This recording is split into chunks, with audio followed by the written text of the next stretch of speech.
देखिए, आज अगर हम भारत को एक सुपर पावर के रूप में देख रहे हैं ना, तो उसमें एक बहुत इंपॉर्टेंट रोल है उन गवर्नमेंट एम्प्लॉयज़ का, जिन्होंने देश की पॉलिसीज़ बनाने में और देश के लिए काम करने में अपनी जी जान लगा दी।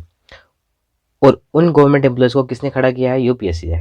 ये एक बहुत प्रेस्टीज इंस्टीट्यूशन है। आपको पता भी होगा, हज़ारों लाखों लोग इसकी तैयारी करते हैं प्री ईयर एग्ज़ाम देने के लिए। पर हम ये जानने की कोशिश करेंगे ये कैसे काम करता है एज़ अ ऑर्गेनाइजेशन या एज़ अ इंस्टीट्यूशन।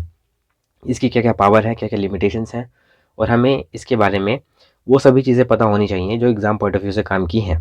शुरू करते हैं। देखिए, कॉन्स्टिट्यूशन ने यूपीएससी को इसलिए बनाया था कि जो गवर्नमेंट एम्प्लॉइज़ हैं, उनमें मेरिट प्रमोटेड हो सके। मतलब उन लोगों को हम चुनें जो बहुत रेशनल माइंड सेट के हैं, जो एक मेरिट को होल्ड करते हैं। दैट्स व्हाई यूपीएससी को बनाया गया था। और इसकी बेसिक ज़िम्मेदारी ये है कि वो उन सभी सेंट्रल सर्विसेज़ को एग्ज़ाम में करती है, एग्ज़ाम कंडक्ट करती है और रिक्रूटमेंट प्रोसेस पूरा करती है, जो बहुत इंपॉर्टेंट पद हैं। जैसे कि अगर आप एक पुलिस की हायरार्की देखें, एक होता है, सबसे छोटा होता है कांस्टेबल। उसके बाद जो एक ज़िले का सबसे बड़ा होता है वो एसपी या एसएसपी होता है। उसमें जो कांस्टेबल है उसकी भर्ती स्टेट खुद से कर लेते हैं, पर एसपी और एसएसपी की पोस्ट कौन होल्ड करता है? एक आईपीएस ऑफिसर, जिसकी भर्ती यूपीएससी, रिक्रूटमेंट यूपीएससी के थ्रू होता है। तो इन शॉर्ट वो सभी सेंट्रल ऑर्गेनाइजेशन या वो सभी सेंट्रल सर्विसेज जो बहुत इंपॉर्टेंट पोजीशन की हैं, उन सभी को यूपीएससी कंडक्ट कराता है। ग्रुप ए और ग्रुप बी की वैकेंसीज क्या नहीं करता है? अगर आप आईएएस बन जाते हैं या आईपीएस बन जाते हैं, आपकी ट्रेनिंग होती है या तो हैदराबाद में या फिर मसूरी में। अब उस कंडीशन में आपकी ट्रेनिंग यूपीएससी नहीं कराएगा। बेसिकली अगर इन शॉर्ट में आपको बताऊं, ट्रेनिंग का काम यूपीएससी का नहीं है। आपकी सैलरी कितनी मिलेगी ये यूपीएससी का काम नहीं है। आपका कैडर मैनेजमेंट, कैडर क्या होता है? भाई आप यूपी में जा रहे हैं, आप हरियाणा में जा रहे हैं, आप तमिलनाडु में जा रहे हैं, यूपीएससी का एग्ज़ाम पास करने के बाद कौन से ज़िले, कौन से राज्य में आप नौकरी शुरू कर रहे हैं, इसको बोलते हैं कैडर सिस्टम। ये भी यूपीएससी मैनेज नहीं करता। इसका ये फिर कौन करता है? इसका काम है department of personnel and training का। ये वो सब देखता है। यूपीएससी का काम सिर्फ एग्ज़ाम लेना है, इसके सिवा कोई इसका काम नहीं है। अगेन, ये एक मार्कशीट है यूपीएससी पास स्टूडेंट की। इस मार्कशीट में नीचे पास या फेल नहीं लिखा है, इसमें लिखा है रिकमेंडेड। इसका क्या मतलब हुआ? देखिए, यूपीएससी अपनी रिकमेंडेशन भेजता है गवर्नमेंट को। वो रिकमेंडेशन गवर्नमेंट की मर्जी होती है तो माने या ना माने। इसका क्या मतलब हुआ? इसका ये मतलब बैठता है कि अगर आपने यूपीएससी का एग्ज़ाम पास किया तीनों के तीनों स्टेज, उसके बाद भी गवर्नमेंट आपको ट्रेनिंग कराने से मना कर सकती है। क्योंकि कॉन्स्टिट्यूशन में कहीं भी नहीं लिखा है कि जो यूपीएससी बोलेगा वो बाइंडिंग होगा गवर्नमेंट पे। ये जस्ट एक एडवाइजरी एडवाइस होती है और गवर्नमेंट के ऊपर है वो माने या ना माने। वेल, गवर्नमेंट लेवल पे तो ठीक है, सेंट्रल लेवल पे, बट स्टेट लेवल पे भी जॉइंट सर्विसेज के एग्ज़ाम कंडक्ट कराता है अगर कोई स्टेट चाहे तो। मसलन देखिए, जब पंजाब और हरियाणा अलग अलग हुआ तो उस समय इन दोनों स्टेट ने एक जॉइंट पब्लिक सर्विस कमीशन बनवाया था यूपीएससी की हेल्प से। और उस जॉइंट पब्लिक सर्विस कमीशन ने दोनों स्टेट के पीसीएस के एग्ज़ाम कंडक्ट कराए थे। तो यूपीएससी के पास ये भी पावर है कि अगर दो स्टेट चाहें तो उनका जॉइंटली एक नया कमीशन बना दे और वो दोनों स्टेट के एग्ज़ाम कंडक्ट कराए।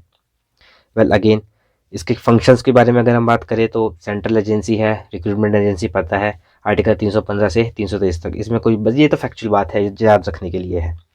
Alright, composition. देखिए, हमारा कॉन्स्टिट्यूशन ये नहीं बताता कि इसमें कितने मेंबर्स होंगे। वेल, जनरली 9 से 10 मेंबर होते हैं, बट कॉन्स्टिट्यूशन ने स्पेसिफाइड नहीं किया हुआ है कि इतने ही होंगे। ये टोटली ऑन पार्लियामेंट के ऊपर है कि वो कितने मेंबर को घटाए या बढ़ाए। वेल, उनकी क्या क्या क्वालिफिकेशंस होगी ये भी कॉन्स्टिट्यूशन ने नहीं बताया है। जो प्रैक्टिस में है वो ये है कि हाफ जितने भी सदस्य हैं, मान लिया 10 मेंबर्स हैं, तो 10 में से 50 मेंबर्स ऐसे होंगे जो कम से कम 10 साल गवर्नमेंट सर्विस में रहे होंगे, या तो स्टेट की या सेंटर की। जो भी 10 साल के एक्सपीरियंस होल्डर हैं वो मेंबर बनने के लिए ऑटोमेटिक एलिजिबल हो जाते हैं। और टर्म क्या होती है? देखिए, अगर आप मेंबर या चेयरमैन हैं तब आपको या तो 6 साल का आपको जॉब करते हो जाए या 65 साल आपकी एज हो जाए। 6/65 ये एक कॉमन स्टैंडर्ड है। जितने भी कॉन्स्टिट्यूशन बॉडी है गवर्नमेंट ऑफ इंडिया की, उस भी में 6/65 का फॉर्मूला चलता है। या तो 6 साल की जॉब या 65 उम्र की एज, उसके बाद आप रिटायर हो जाते हैं। और इंपॉर्टेंट चीज़ ये है कि आप दोबारा से जॉब नहीं कर सकते, आप फर्दर एम्प्लॉयमेंट नहीं दे सकते।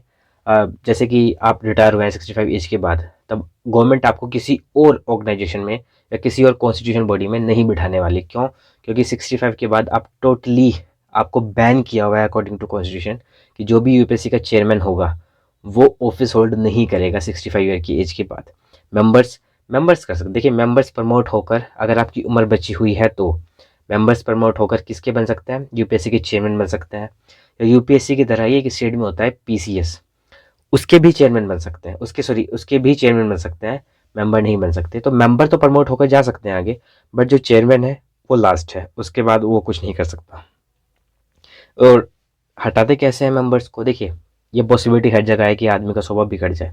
यूपीएससी चेयरमैन के साथ भी ऐसा प्रोसेस है, बट यूपीएससी के चेयरमैन को अगर आपको हटाना है तो आपको इम्पीचमेंट नहीं करना है, संसद में कोई बिल नहीं लाना है, किसी सांसदों की मंजूरी नहीं चाहिए। आप सिंपली, आपको क्या करना है, राष्ट्रपति एक सिग्नेचर से यूपीएससी के चेयरमैन को हटा सकता है, पर 3 कंडीशंस में। पहले या तो वो बैंकरप्ट हो जाए और उसने कहीं से कर्ज लिया है वो कर्ज चुकाने में अक्षम हो जाए। दूसरा है वो कहीं और जॉब करने लग जाए। वेल इस केस में तो उसको हटना ही पड़ेगा, क्योंकि यूपीएससी खुद ही औरों को जॉब देता है, तो अगर वो कहीं और जॉब कर रहा है it's totally unethical. And third point ये है कि अगर प्रेसिडेंट को लगता है वो माइंड से या तो माइंडली इलनेस हो जाए, कोई मेंटल प्रॉब्लम आ जाए, या फिजिकल इलनेस की वजह से, या शारीरिक क्षमता विषमता आ जाए कुछ, कि ये फर्दर जॉब नहीं कर सकता। एक तीसरा रीज़न भी है, उसमें जब वो मिसबिहेव करता है, जब प्रेसिडेंट को लगे कि मिसबिहेव कर रहा है, पर प्रेसिडेंट अपने आप से नहीं बोल सकता कि देखो मुझे लग रहा है मिसबिहेव कर रहा है, मुझे बाहर निकालो। प्रेसिडेंट एक सुप्रीम कोर्ट की कमेटी बनाएगा, वो कमेटी एडवाइस देगी प्रेसिडेंट को, और तब उस कमेटी की एडवाइस पे प्रेसिडेंट उसको रिमूव कर सकता है। वेल फर्दर जॉब के बारे में हम इसको पढ़ चुके ही हैं, क्या क्या इसके ऑप्शंस होते हैं, लिमिटेशंस भी हैं। रिजर्वेशन यूपीएससी का चेयरमैन होल्ड नहीं करता। वेल अगेन रिजर्वेशन का जो काम होता है वो कौन देखता है, department of personnel and training. Group C और ग्रुप डी की भर्तियां भी वो नहीं कर सकता। वेल यूपीएससी के पास बहुत सारे काम होते हैं, तो वो सिर्फ वही भर्तियां करता है जो इंपॉर्टेंट है, वही रिक्रूटमेंट करता है जो बहुत इंपॉर्टेंट लेवल के हैं। अगेन इस पूरी वीडियो को समराइज करते हैं। अपॉइंटमेंट कौन करता है, अगेन प्रेसिडेंट। सभी कॉन्स्टिट्यूशनल बॉडीज़ का अपॉइंटमेंट प्रेसिडेंट ही करता है। टर्म कितनी की है, 6/65, 6 साल की जॉब कर ले या 65 उम्र की एज हो जाए। रिमूवल कैसे होता है, नॉर्मल रिमूवल है, प्रेसिडेंट के आदेश से हो जाएगा। ओथ लेते हैं, नहीं लेते। फर्दर जॉब कर सकते हैं, नहीं कर सकते। क्वालिफिकेशंस क्या है, वेल कोई क्वालिफिकेशंस नहीं है, पर 50% members at least 10 year experience holder होने चाहिए गवर्नमेंट जॉब में। ये था यूपीएससी का काम करने का तरीका। Thank you for watching.